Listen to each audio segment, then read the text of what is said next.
ഹരേ കൃഷ്ണ. നമ്മുടെയൊക്കെ ജീവിതം എപ്പോഴും പരാതികൾ കൊണ്ട് നിറഞ്ഞിരിക്കുകയാണ് അല്ലെ. നമുക്കൊക്കെ തോന്നാറുണ്ട്, ഞാൻ ഇത്ര നല്ലതായിട്ട് പോലും എനിക്ക് ഇങ്ങനത്തെ ഒരു സാഹചര്യം വന്നു ചേർന്നല്ലോ. ഒരു ബുദ്ധിമുട്ടുകൾ ജീവിതത്തിൽ അനുഭവിക്കേണ്ടി വരുമ്പോൾ നമ്മളൊക്കെ ചിന്തിക്കുന്ന കാര്യമായിരിക്കും.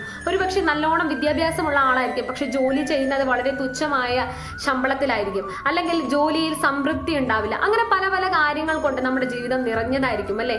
അപ്പോൾ നമ്മളൊക്കെ വിചാരിക്കും, ഞാൻ ഇത്ര നല്ലതായിട്ട് പോലും ഞാൻ ഇതിനേക്കാൾ കൂടുതൽ അർഹിക്കുന്നുണ്ട്, എന്നിട്ട് പോലും എനിക്ക് എന്തുകൊണ്ട് ഇങ്ങനെ വന്നു എന്ന്. പക്ഷേ ഒന്ന് ആലോചിച്ചോളൂ, നമ്മുടെ ജീവിതം എന്ന് പറയുന്നത് ഉയർച്ചയും താഴ്ചയും ഒക്കെ ഉൾപ്പെട്ടതാണ്. അതുകൊണ്ട് തന്നെ നമ്മുടെ ജീവിതത്തിൽ ഒരു പക്ഷെ അർഹിക്കുന്നില്ലെങ്കിൽ പോലും ചില സാഹചര്യത്തിലൂടെ നമ്മളൊക്കെ കടന്നു പോകേണ്ടതുണ്ട്. ഓർക്കുക, ഭഗവാന്റെ അവതാരമായ ശ്രീരാമചന്ദ്രൻ പോലും, അയോധ്യയുടെ രാജാവായ ശ്രീരാമചന്ദ്രൻ പോലും 14 വർഷം തന്റെ ജീവിതത്തിൽ വനത്തിൽ കഴിയേണ്ടി വന്നിട്ടുണ്ട്. തന്റെ ഭാര്യയെ വേർപിരിഞ്ഞ് ജീവിക്കേണ്ടി വന്നിട്ടുണ്ട്.